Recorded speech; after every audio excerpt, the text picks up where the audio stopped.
Welcome to the Find the Way podcast. In this show, we will try to explore what is happening in emerging markets and how entrepreneurs, investors, and communities are simply finding the way to make phenomenal things happen, regardless how volatile the environment may sometimes seem. Great to have you here, Diego. We're in the beautiful Buenos Aires. The sun is shining and we're in a very nice co-working space over here. Welcome to the show. Thank you very much. Great and to be here. You're from here? You grew up in Buenos Aires? In Buenos Aires, not in capital city, in outer Buenos Aires, but yeah, pretty close. Pretty close by. Yeah. And you have never left? Not really. Always born and raised here. I had my experience working in the States for a while when I was young. Also in Brazil a little bit, being in Volvo, but pretty much always in Buenos Aires. And it seems to be happening all the time that people are taking little trips. It might be a couple years, might be 5 years, 10 years, but people tend to come back to Buenos Aires. What's happening? What's the cost? I don't know. I like it. Of course, we are from here, so it's easy to like it. I think that in Buenos Aires, you have a very nice quality of living. We have our problems, but a good weather, good entertainment, good restaurants, things to do. I don't know. I think it's a really nice place to be. Absolutely. And when you're spending a little more time over here, you're going to be able to see that it's not only the chaos that you see in the Western media, but it's a lot more, of course, than meets the eye. We have our quota of chaos, but we also like it, Yeah, of course, it is like that. I think that it's a really nice place, at least to know Buenos Aires as Santiago, as São Paulo, as many other cities in Latam, but we have a good mixture of European culture and buildings and Latin flavor, So yeah, it's as you say. Absolutely. But hey, let's get to the topics. What's your background? How have you came up with the idea to start Avancargo, and what have you been doing before that? Good question. I have a eclectical background. I studied communication studies, social studies here in Buenos Aires University. Mm-hmm. I studied more on the social ground, let's say, but always being an entrepreneur, even when the world was different. I had a distributor. Then I did some international business with hides, like many things, until my 26, 27, when I started working in Volvo. First in the truck business, then in the machinery business. I used to be in charge of all the commercial. I was the commercial manager for Argentina and Uruguay, mm-hmm. in Volvo and construction equipment. And while I was there, I started seizing an opportunity or understanding that there was an opportunity basically seeing that there was a similar problem to the trucking industry in terms of asymmetry, information asymmetry, lack of transparency. It was hard for these small companies to rent. On the other side, they had a lot of money seated in machines that they used for a contract 6 months ago and maybe stay for a year without being used. I started an MBA. In that MBA, I put this idea with a little bit more pressure to see if there was an opportunity, and probably there was an opportunity in terms of the problem, but not in terms of the market. Mm-hmm. And going around the idea, and with our regional partners in Avancargo, we've seen that probably more or less the same what's happening in the trucking industry. In other terms, of course, but with a lot of money in trucks. These trucks being in hands of small family companies. Average fleet in Latin America, it's 4 trucks per company. 90% of the companies are family owned and small businesses. And these guys basically had very good relationships with 1, 2, 3 shippers. Mm-hmm. And they struggle a lot for the returns for their empty, let's say, empty lines, Yeah. And for this, different from the United States or Europe, where you had from at least, 20 years load boards or things like that. you didn't have any kind of tools like this here in Latam. And what type of tools specifically? Can you elaborate a little bit? What is Avancargo basically really we started doing? Basically, when we see this, we saw, let's say, a business opportunity of 5 to 6% of the GDP. We see that there wasn't any connection between shippers and carriers or open connections, and we start building a marketplace. Mm-hmm. An open marketplace where at the beginning was just the idea to get visibility, to give an opportunity for the small carriers to get loads close to their demand and start onboarding shippers in order to get better opportunities when sourcing. When we start building this, we realized very quickly that there was a very big work to do in order to digitize this information. Another big difference between Latam countries, or at least Argentina at the beginning, and again, let's say the States, was that there isn't a big use of TMS or other software tools here. So at the end, what happened?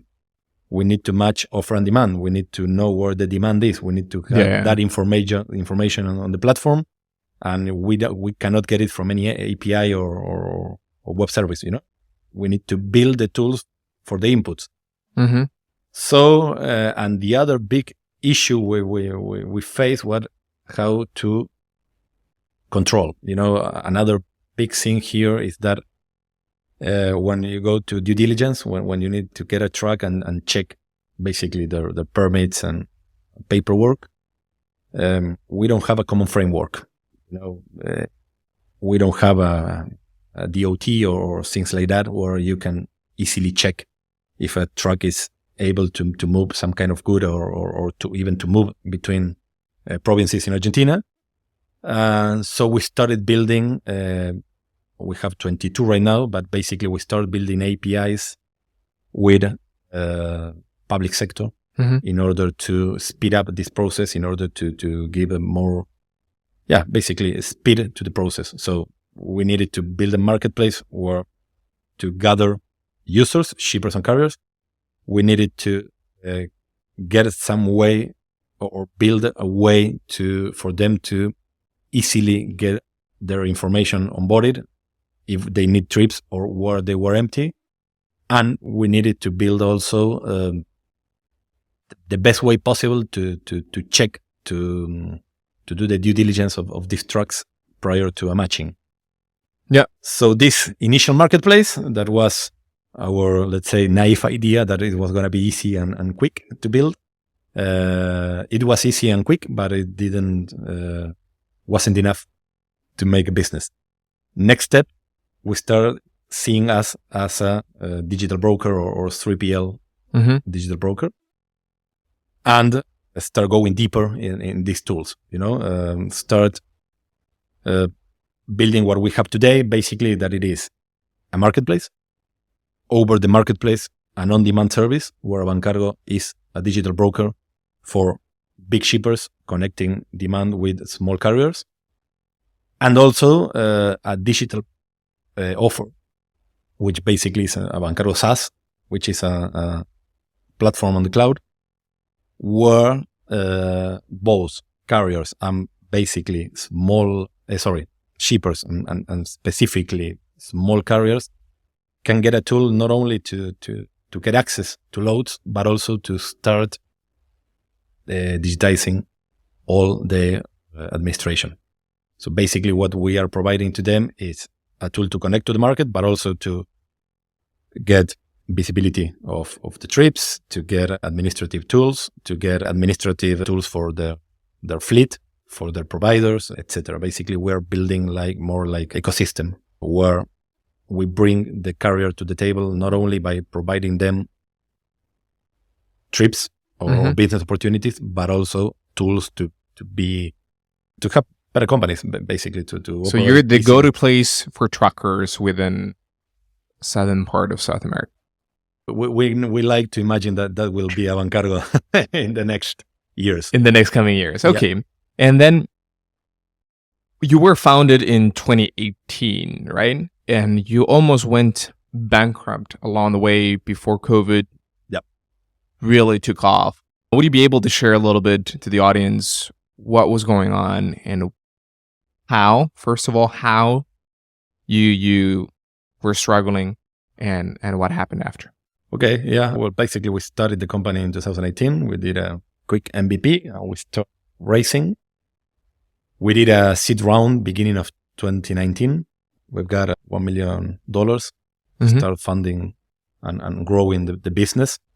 We had a pretty successful 2019, but still, let's say, old-fashioned today probably, but putting money in the business and not focusing so much in unit economics, just building, grow, you know?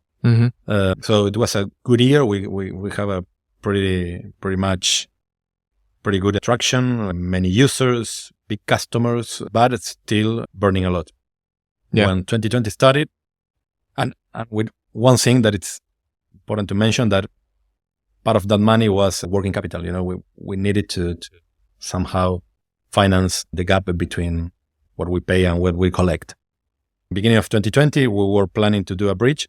We had investors more or less in line. They were willing to continue betting in Avancargo, and well, the pandemic hit, everything closed. It was pretty harsh here in Argentina because we had probably one of the longest lockouts in the world. There were like 6 months where everyone was in house. All the industry stopped for at least 2 months. It was pretty hard and it hits us pretty strong. So basically, from one day to another, we ran out of cash. A lot of cash put in working capital didn't return, at least for a year, because customers were not paying invoices. And of course, we didn't have any way to finance or to get around, at least until July, August. The thing is that we reached July, August, like bleeding, losing people and downsizing the company. And it was very hard. It's very hard. I won't say any news here, but it's really hard when you know what to do, where to put money to get the business back in track. But the investors are asking you for KPIs, and every month the KPIs are worse. You know, it's like just going down. I need down, the money down. to do this. You don't get the money, and the number it will be worse. And you have the same conversation 30 days later, and it was really, really hard. We keep this situation until beginning of 2021. Basically, we went from 15 people to 4 founders. Founders only. Founders only, and 2 employees. We didn't, of course, get any salary on that year. It was a really harsh year. At the end, we got some very small money, but a very small bridge. How much? How much was the bridge? $150K.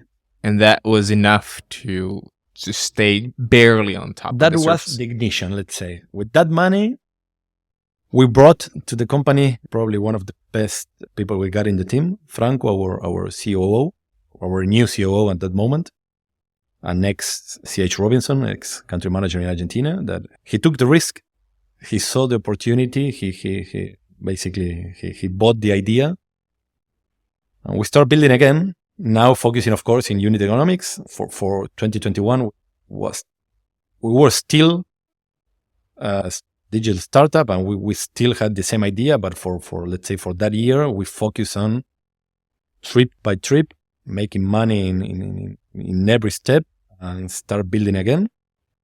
So long story short, the last 2 years, we grew at 16% month over month. Our revenue today is $1 million monthly. We are profitable. We have 32 people in the team. Basically, we're back on track. So it was a good comeback. It was a great comeback. Of course, for us, it's like, I don't know the word in English, but in Spanish, it's una gran revancha. It's like we knew this was going to work, and it's a payback or I don't know the exact word in English, but it's a very sweet moment after that, after what we went through. The other thing that also helped us was that we have also a small support, but in money, but strong in terms of the backup, that we've got a grant from IDB, the Inter-American Development Bank, mid 2021. It was a program where they match us with Korean startups. Right now, we are working a lot with them. We've got a great partner there, Coconut Silo. Basically, it was more support in money that was very important, but also help us to be confident again, to see that this can work, this can make work, sense, other people can see it as well. More people seeing it, exactly. They help us start seizing the opportunity of expanding in LATAM. So basically, from 2021 to today, we finish our SaaS platform. We have customers in the SaaS platform. The on-demand business, the 3PL, grew a lot and will grow in the same way the next years. And also we opened Uruguay and Chile. That was our first step for regionalization. Yeah. So well, that's the short story of the last 2 years. And then, so at the very early stages, you were able to raise relatively quickly the $1 million pre-seed round. With that, you started building, COVID hit, you started bleeding, almost bankruptcy. Then you got that $150K. Was it from the current investors or the existing investors? Current investors. That gave a little hope. You brought a great COO to the team from the industry. And after that, very quickly, you were able to get a grant from IDB. Yep. And from there was hope. And have you raised since? No.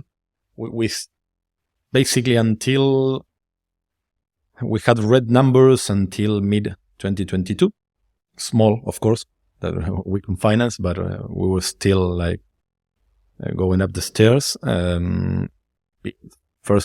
End of first quarter in 2022, we opened a pre-A round, in which the idea was, of course, to finance growth. We were already growing at a good rate. And you were profitable at that time as well? Or not no? yet, but we were, basically it was more a decision, we already were close to. But of course, also we started the fundraising when all this big world economic downturn started. So also wasn't the best timing again. Yeah. And on the other side, the business keep growing even at a faster rate. So there were like three to 4 months when we talked to a lot of funds. Reception was, of course, much better than a couple of years ago. Yeah. They still were asking to see a little bit more. To see exactly what more? You were in LATAM, and if you're in Argentina, that it's also another thing to mention.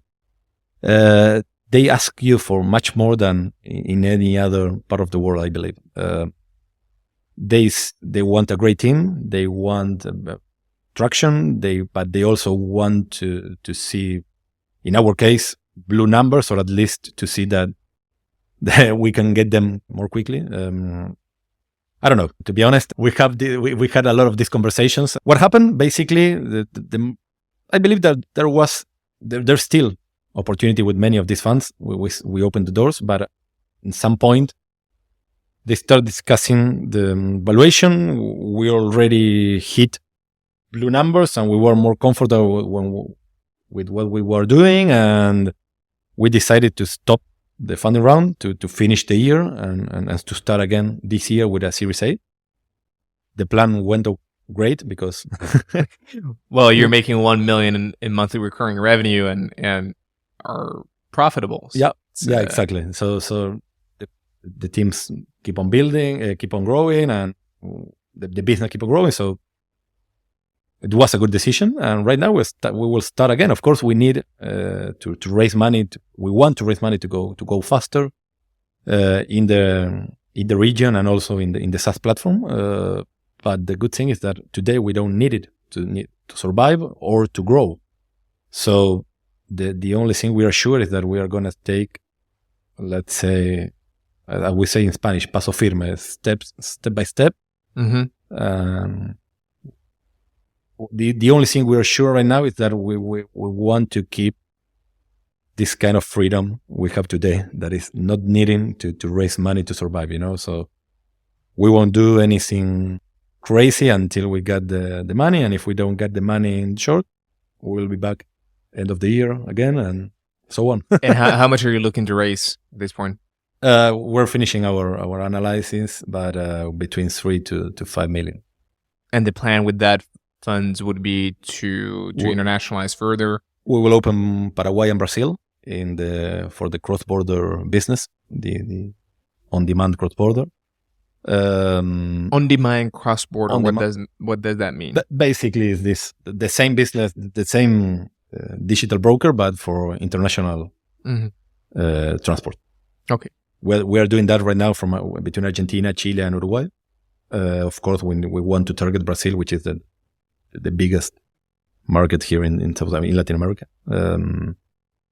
To do that, of course, we need to open an office and start building a team there, focus on that. And on the other side is the SaaS platform. At the end of the day, today we believe we have a great opportunity with the SaaS business, and today is still a very small fraction of Avancargo. It's 3% of our revenue. We have a TAM of at least 60 to 70,000 companies in these 3 countries to target in the trucking industry. So for that, of course, we need to put more money in building and sustaining the product, in building some capabilities or bringing some capabilities to the company that we don't have right now, at least not in the amount we think we need regarding sales, customer support. The SaaS and the on-demand businesses are not the same. So we need to build a bigger team for that. So basically, that's the fundraising for. We need it to do this? No. If we do it without the fundraising, it will take 3 years. We want to do it in 1 or 2. Faster. But how about in that scenario, do you have, let me rephrase, you have very healthy metrics. Don't you have access to credit or anything else like that to be able to even faster forward that access to cash that you need for expansion? Why do you need to go through an equity round? No. We have a very good credit behavior and credit lines in Argentina, for Argentina, but they are not enough to grow. Basically, they are enough and just, they are enough to sustain the on-demand business. The on-demand business needs some working capital. And at the rate we are growing, we are always behind. The credit line is a little bit behind of what we need for the next step. So what is the credit line? You mentioned that it's a good one in Argentina. It's and good one in Argentina, but it's not more than, and translating from pesos, but $1 million. Okay, $1 million. And then it cannot be extended to double. At least we are not finding the way. I'm not sure, but yeah.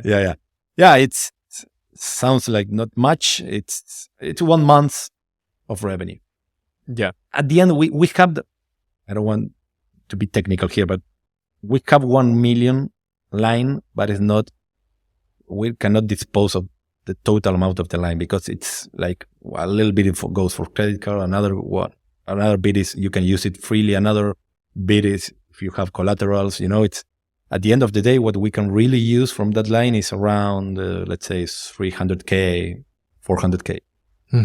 So when you see our revenue and that we need to finance at least 1 week to 10 days, the invoice, we're pretty to the top. And then from there, how are you hedging against the currency risks? You're operating now in Chile, Uruguay, heading to Paraguay and Brazil. We don't have much currency risk, basically because we are naturally hedging on how we pay and how we collect. And how's that done?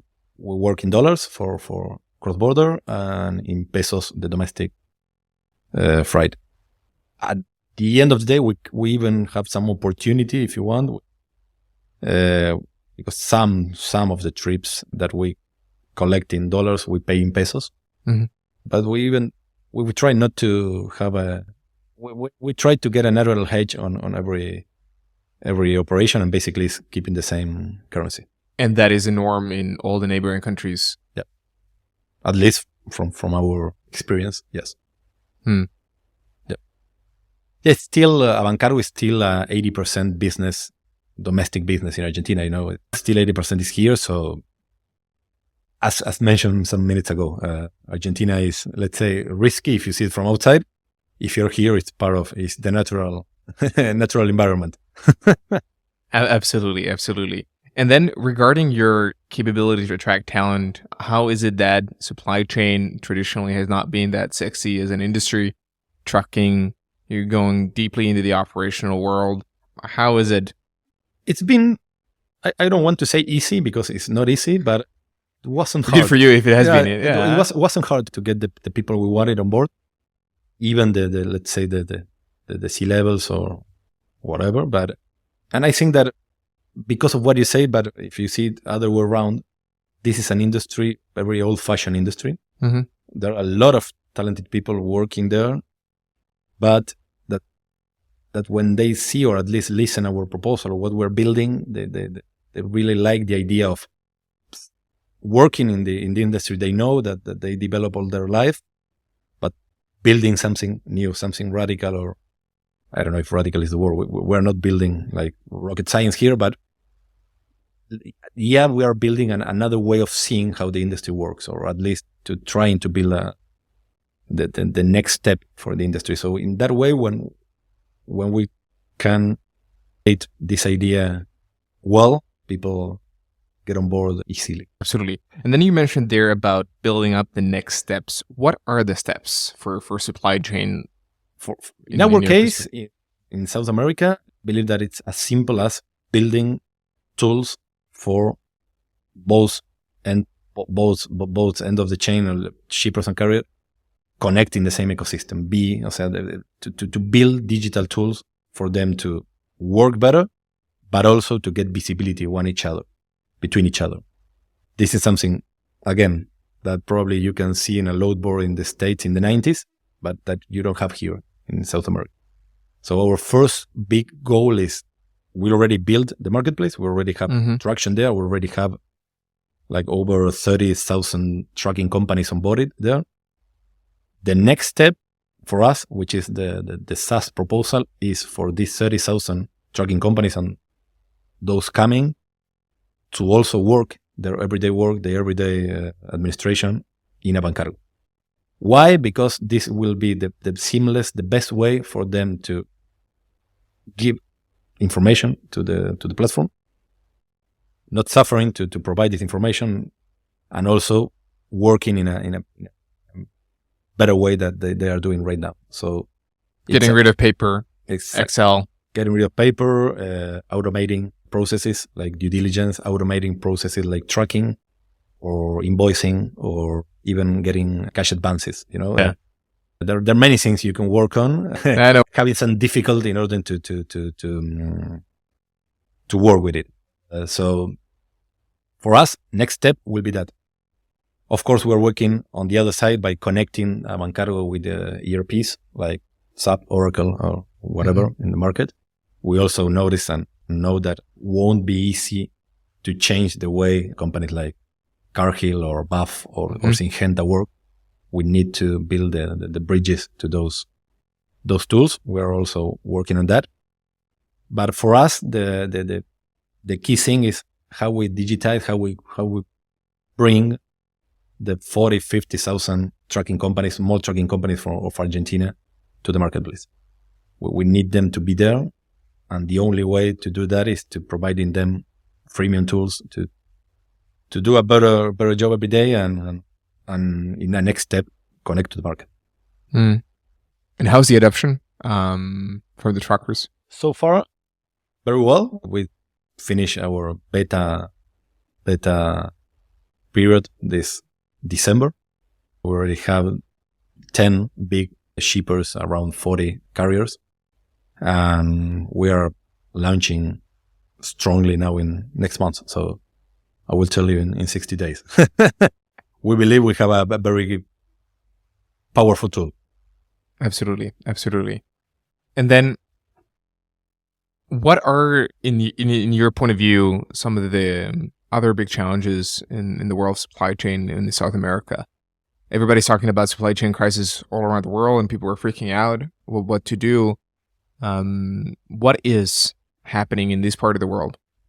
Well, first of all, we are trucking experts, not supply, but we have a pretty good idea. So let me say that first. I believe there will be some opportunity years here, more for Northern Central America and Northern South America countries, because of nearshoring and some waves that I believe that will be for the long run. The thing in Latin America, in South America, is that first big issue is infrastructure. First thing to attack, I believe, is how we manage transport of goods in roads, in ports, and everywhere. You have the biggest operators in Latam collapsed, like Santos in Brazil, Buenos Aires port in Argentina, probably more the western than the eastern than the western countries. There's a huge gap in terms of technology adoption, how we operate. I think that if you go to, in our case, when we see big shippers, big dadores de carga, what we call them here, you won't see much difference between how they operate or they try to operate in Europe, in the States, and here. Probably the first 50 or 100 companies. But at the end of the day, the service is being provided by small trucking companies, by small housing operators, by like disconnected parts of the change. So I think that we still need a lot of investment in terms of hard investment, which is infrastructure, which is, let's say, hard technology, and also a lot of investment in terms of, I think, startups like Avancargo, what we can see from here when we see markets like Europe or United States. The big difference is that you see small companies, probably when you compare, they're the same, small companies, few trucks, etc., but they are strong companies. They can change their trucks every 5 years. They can invest in people or retain people. Probably they still have a gap regarding digital tools, but it's more cultural than capability of acquisition. In Latin America, 90% of the providers, carriers or logistic providers, are surviving. They're barely survive. People that. But does that mean that there's going to be a lot more consolidation taking place? If you have this many trucking companies, small, medium-sized enterprises?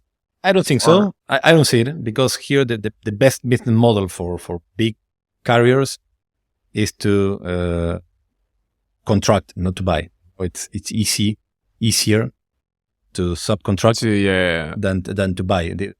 A big trucking company in Argentina, it's, let's say, 300 trucks, which is big, but if you compare it to other markets, it's not so much. Yeah. And when you talk to these guys, what they tell you is that they think that if I start my business again, I won't buy any truck. That's the general idea.